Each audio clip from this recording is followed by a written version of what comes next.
Hello मेरे प्यारे दोस्तों, कैसे हैं आप लोग। अब हम लोग आ गए हैं chapter number 4, chemical kinetics, class twelfth का चैप्टर स्टार्ट करने जा रहे हैं, जिसका नाम है मेरे प्यारे बच्चों केमिकल काइनेटिक्स। बहुत ही प्यारा चैप्टर है, बहुत ही इजी चैप्टर है। लिमिटेड क्वेश्चंस आ सकते हैं इसके, और ज़्यादा बड़ा चैप्टर नहीं है, और इसमें आप पूरे के पूरे क्वेश्चन सही कर सकते हो। ये ऐसा चैप्टर है केमिकल काइनेटिक्स। टाइम ना वेस्ट करते हुए स्टार्ट करते हैं मेरे प्यारे बच्चों केमिकल काइनेटिक्स। जैसे कि आप लोग जानते हो, आप लोगों ने क्लास 11 में पढ़े होंगे थर्मोडायनेमिक्स, इक्विलिब्रियम। उसको थोड़ा देखते हैं। केमिकल रिएक्शन जो होती है, आपको पता है केमिकल रिएक्शन के बारे में। केमिकल रिएक्शन जो भी होती हैं, अगर मैं थर्मोडायनेमिक्स की बात करूं, अकॉर्डिंग टू थर्मोडायनेमिक्स केमिस्ट्री क्या है आपको पता ही। केमिकल रिएक्शंस, इक्वेशंस, इन सब के बारे में केमिस्ट्री है। तो अगर मेरी chemical reaction according to thermodynamics में देखूं, आपको पता है थर्मोडायनेमिक्स से डेल्टा जी अगर नेगेटिव होता है, इज लेस देन 0 होता है, रिएक्शन मेरी स्पॉन्टेनियस होती है। तो स्पॉन्टेनियस होने के लिए डेल्टा जी नेगेटिव होना चाहिए, मतलब लेस देन 0 होना चाहिए। राइट। डेल्टा जी क्या होता है? Gives free energy. अब यही बात मैं अगर इक्विलिब्रियम पे करूं, इक्विलिब्रियम क्या बताता है रिएक्शन के बारे में? इक्विलिब्रियम ये बोलता है कि extent to which a chemical reaction अकर।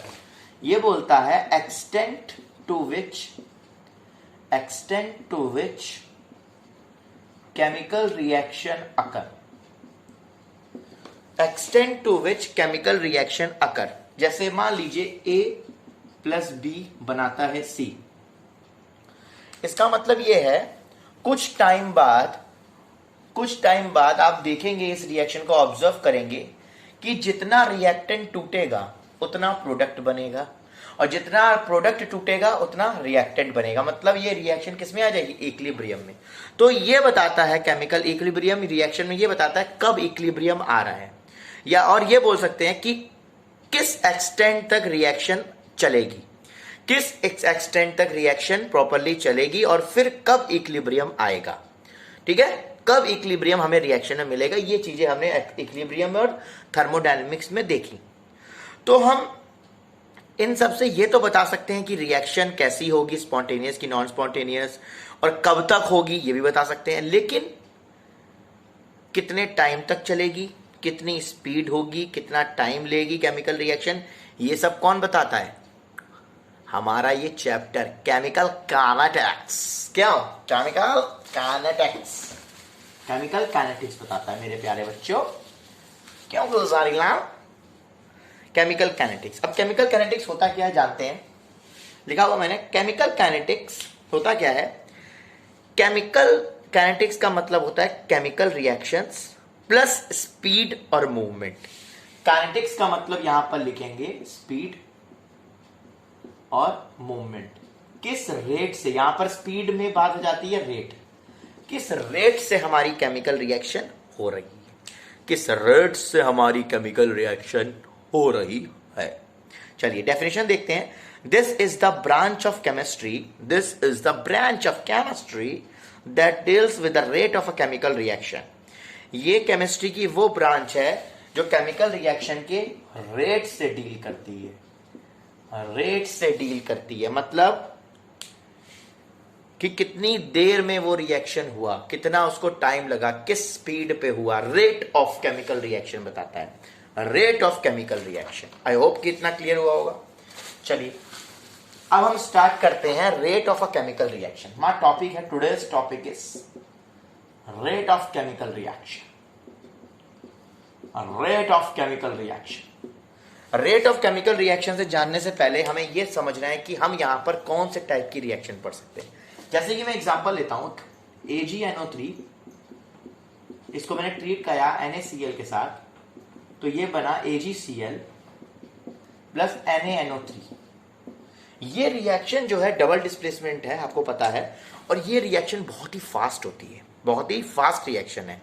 इतनी फास्ट रिएक्शन है कि हम लोग इसका टाइम और किस स्पीड से हो रही है पता नहीं करते, क्योंकि इतनी फास्ट रिएक्शन है।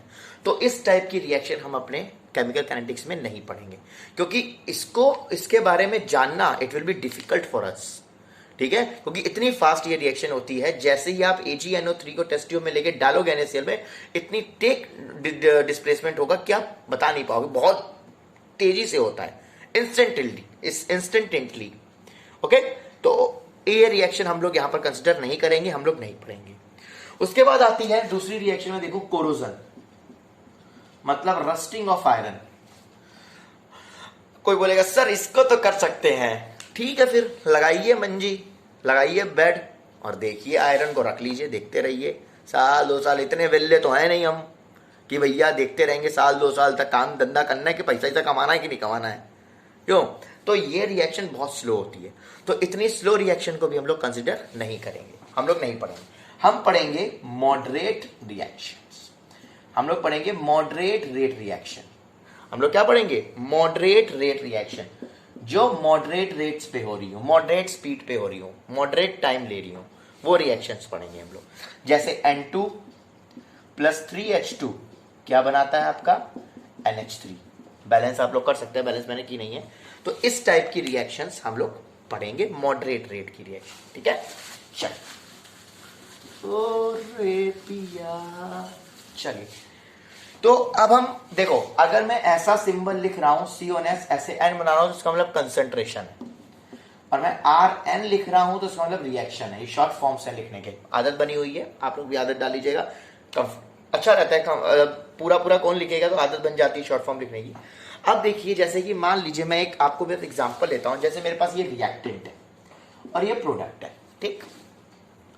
अभी मेरे पास टाइम 0 है, ठीक। मान लीजिए मैंने किसका एग्जांपल ले लें, खाने का कोई एग्जांपल ले लेते हैं। मान लीजिए मैंने लिया एग्जांपल चिली पनीर बनाने का, ठीक। चिली पनीर में आप क्या क्या डालोगे? पनीर होना चाहिए, टमाटर का प्याज का पेस्ट होना चाहिए, खड़ा प्याज डालना है, उसमें मसाले डालने हैं, ठीक। अभी मेरे पास ये सारा सामान कच्चा है, क्या मैं खा सकता हूँ? नहीं। तो अभी मेरे पास टाइम जो है इनिशियल है और मेरे पास 100% रिएक्टेंट कच्चा है पूरा, तो ये प्रोडक्ट तो बना नहीं है, अभी तो मैं खा नहीं सकता हूँ। अब मैं धीरे धीरे उसको पहले शिमला मिर्च को रोस्ट करूंगा थोड़ा सा, फिर मैंने 5 मिनट लगाए शिमला मिर्च प्याज को खड़े रोस्ट करने के लिए, तो 90% मेरा रिएक्टेंट पका, 10% प्रोडक्ट बना। सॉरी, 90% रिएक्टेंट कच्चा रहा, सिर्फ प्याज और उसको भुना है मैंने, किसको? प्याज और शिमला मिर्च को भुना। फिर मैंने थोड़ा और टाइम लगाया, 10 मिनट 5 मिनट और दिया, तब मैंने मसाले को अपने भूजा, जो भी मसाला था, पेस्ट बनाया था, प्याज उसका पेस्ट बनाया, उसको मैंने भूजा। तो ये हो गया 70% मेरा अभी रिएक्टेंट है और 30% मेरा शिमला मिर्च भुज गई, खड़ा प्याज बन गया, मसाला भुज गया। अब उसको मैंने सोचा 10 मिनट और देता हूं, 10 मिनट मैंने 5 मिनट और दिया तो 15 मिनट हुए ये। अब मेरा 30% रिएक्टेंट बचा, मतलब सिर्फ पनीर बचा, पनीर को फ्राई नहीं किया है, बाकी सब मेरा फ्राई हो गया, मस्त हो गया, भुज रहा है, उसमें कढ़ाई में चल रहा है सब कुछ। ओके, कॉर्नफ्लोर सब डाल दिया मैंने उसमें, और चिली पनीर मसाला भी डाल दिया। अब फिर मैंने पनीर भूजा, फिर 5 मिनट और दिए पनीर को भूजने के लिए। अब मेरे पास यहाँ 0% बचा, अब ये 100% मेरा चिली पनीर रेडी है, पक गया खाने के लिए। तो आप यहां पर देखिए, ये आपका फाइनल पॉइंट टाइम, ये इनिशियल टाइम। तो आप खुद देखिए, रिएक्टेंट धीरे धीरे धीरे धीरे घट रहा है और प्रोडक्ट धीरे धीरे धीरे बढ़ रहा है, मतलब टाइम के साथ रिएक्टेंट का कंसंट्रेशन घट रहा है और टाइम के साथ प्रोडक्ट का कंसंट्रेशन ऐसे घट रहा है, बढ़ रहा है। ओके, तो टाइम के साथ कंसंट्रेशन रिएक्टेंट का घट रहा है, प्रोडक्ट का बढ़ रहा है। ओके, तो अब इसका मुझे अगर रेट पता करना है तो कैसे करूंगा? रफ कर दूं, पॉइंट क्लियर हुआ? चीजें, चिली पनीर बन गया है, क्लास लेने के बाद खाइएगा, अभी मत खाइएगा तो पढ़ेगा कौन? पेन कॉपी लेके बैठिए, नोट कर लीजिए। स्क्रीनशॉट ले लिया था उसका, चलिए, क्योंकि आप लोग पेन कॉपी लेके बैठते नहीं है आजकल, भैया स्क्रीनशॉट लेते हैं, स्क्रीनशॉट का जमाना है, जमाना तो ऐसा ही होता है। चलिए, अब रेट निकालना है, तो रेट हम कैसे निकाल सकते हैं? 2 तरीके से, decrease in concentration of reactant with respect to time. जितनी ज्यादा रिएक्टेंट की कंसंट्रेशन घट रही है विद रिस्पेक्ट टू टाइम, और बोल सकते हैं और increase in concentration of product with respect to time. तो इस दो तरीके से हम लोग रेट निकाल सकते हैं, decrease in concentration of reactant और increase in concentration of product. Okay, चलिए अब ग्राफ के थ्रू कुछ ऑब्जर्व करते हैं, चीजें जानते हैं, जिससे कि आपको चीजें समझ में आए, आप जाने। एक ग्राफ बनाते हैं। अब देखिए 2-4 मिनट की वीडियो में तो भैया मैं सब बता नहीं सकता हूँ, टाइम लगता है हर चीज़ों को समझने के लिए। मैंने बहुत सारी चीज़ें कॉम्प्रेस करने की कोशिश करी कि लिमिटेड टाइम हो। आप ज़्यादा लंबी वीडियो देखना पसंद नहीं करते, लेकिन क्या करें, पढ़ाई में तो देखनी पड़ेगी बेटा। तो 2-4 मिनट की वीडियो बना के तो समझा नहीं सकता हूँ, टाइम लगता है उसमें। चलिए ये मैंने ग्राफ बनाया, ठीक है। यहाँ पर मैंने टाइम लिया सेकेंड, और यहाँ पर मैंने लिया concentration, moles per litre, moles per litre unit है। अब देखिए धीरे धीरे यहां पर मेरे पास मान लीजिए ये 0 था, ये 5, ये 10, ये 15, ये 20, 25, ये 30, और यहां पर मैंने ले लिया 10, 20, 30, 40, 50।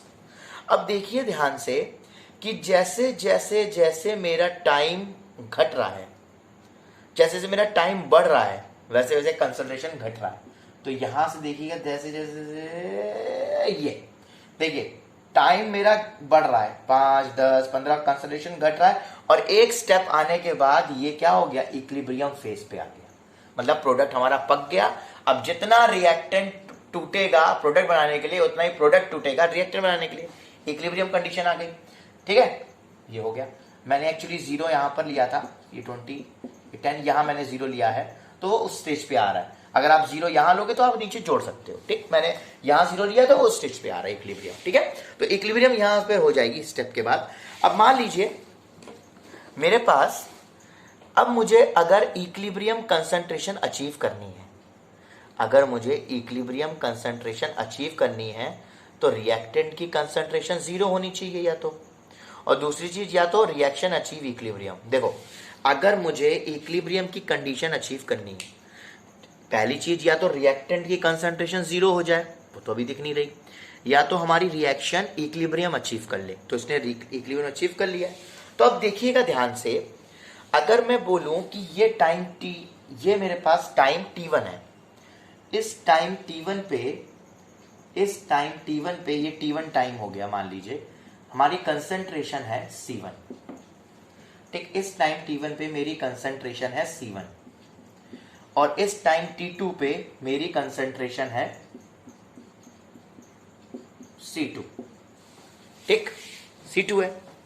आपको दिखाई दे रहा है कि ध्यान से देखिए, अगर मैंने आपको इक्विलिब्रियम कंडीशन अचीव करनी है तो मैंने आपको 2 चीजें बताई। ये रिएक्टेंट के लिए बात कर रहे हैं, ये ग्राफ मैंने रिएक्टेंट के लिए बनाया है, ठीक।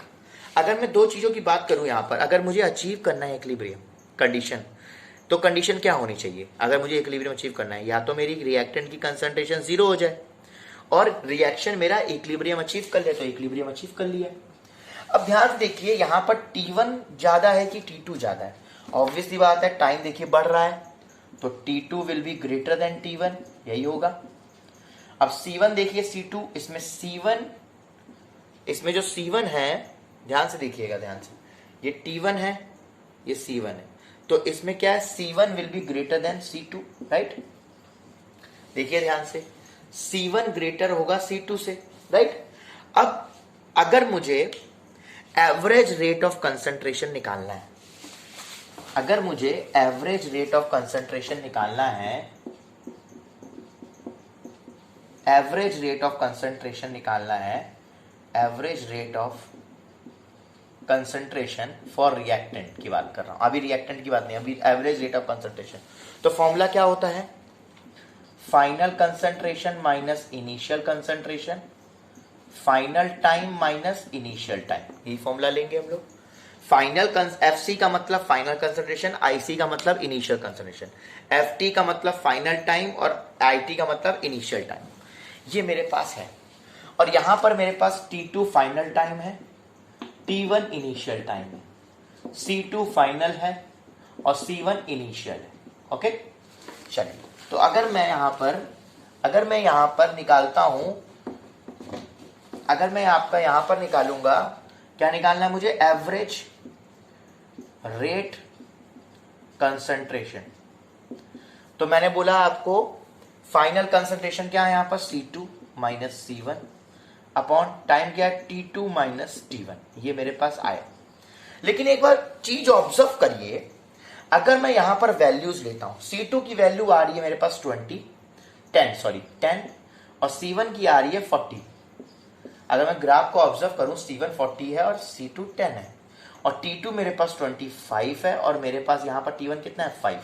और ध्यान से देखिए तो मेरे पास यहां पर निगेटिव आएगा, जो मेरे पास कंसंट्रेशन आएगी वो निगेटिव आएगी। कंसंट्रेशन क्या आएगी मेरे पास? निगेटिव आएगी। कंसंट्रेशन जो आएगी मेरे पास वो क्या आएगी? ध्यान से देखिए, निगेटिव कंसंट्रेशन आ रही है। ध्यान दीजिए, निगेटिव कंसंट्रेशन आ रही है। इसका मतलब ये कहता है कि जो हमारी एवरेज, इट मींस दैट, इसका मतलब ये है कि कंसंट्रेशन अगर मेरी निगेटिव आ रही है तो यहां पर decrease in concentration of reactant हो रहा है। इसका मतलब क्या हो रहा है? डिक्रीज इन, इसका मतलब क्या हो रहा है? Decrease in rate of concentration. Graph थोड़ा मैं रफ कर दे रहा हूं, ठीक है, कोई जगह नहीं है मेरे पास, बोर्ड छोटा है बेटा, भावनाओं को समझिएगा, ठीक है। तो यहां पर इसका मतलब क्या हो रहा है कि decrease in rate of concentration हो रहा है। मेरी कंसंट्रेशन की वैल्यू निगेटिव आ रही है, इसका मतलब decrease in rate of concentration हो रहा है। तो फॉर्मूला क्या हो जाएगा? Average rate of concentration reactant का एवरेज रेट ऑफ कंसंट्रेशन क्या हो जाएगा? यहां पर लिखेंगे माइनस का delta mod C upon delta T. Delta T क्या है? चेंज इन टाइम, और negative of delta mod C. Mod C मतलब कंसंट्रेशन नेगेटिव आती है तो माइनस साइन यहां पर यह जताता है कि आपकी कंसंट्रेशन डिक्रीज हो रही है। रिएक्टेंट की कंसंट्रेशन डिक्रीज हो रही है, माइनस साइन यहां पर यह जताता है। मॉड लगा दिया है मैंने, ठीक है, तो माइनस पहले ही बाहर निकाल दिया है। कंसंट्रेशन हमेशा निगेटिव आएगी, हमेशा, इसलिए माइनस साइन मैंने पहले ही बाहर निकाल दिया है कि यहां पर रहे कंसंट्रेशन, तो इसकी वैल्यू हमेशा पॉजिटिव मिल जाए। मॉड लगा दिया है, माइनस माइनस आप प्लस ना कर दो आंसर में, इसलिए माइनस पहले ही निकाल दिया, यहां मॉड लगा दिया है, ठीक। इसकी वैल्यू अगर निगेटिव अलग से निकालते पॉजिटिव हो जाएगी और बाहर ऑलरेडी माइनस लगा दिया है। इसका मतलब क्या? कंसंट्रेशन ऑफ रिएक्टेंट क्या हो रही है? घट रही है। क्या हो रही है? घट रही है। तो सी की जगह हम लोग आर भी लिख सकते हैं यहां पर, क्योंकि रिएक्टेंट की बात हो रही है, आर भी लिख सकते हैं, है ना। चलिए, ठीक। अब बात करते हैं केस 2 की। केस 2 में ग्राफ बनाएंगे फिर से हम लोग। Time, second, concentration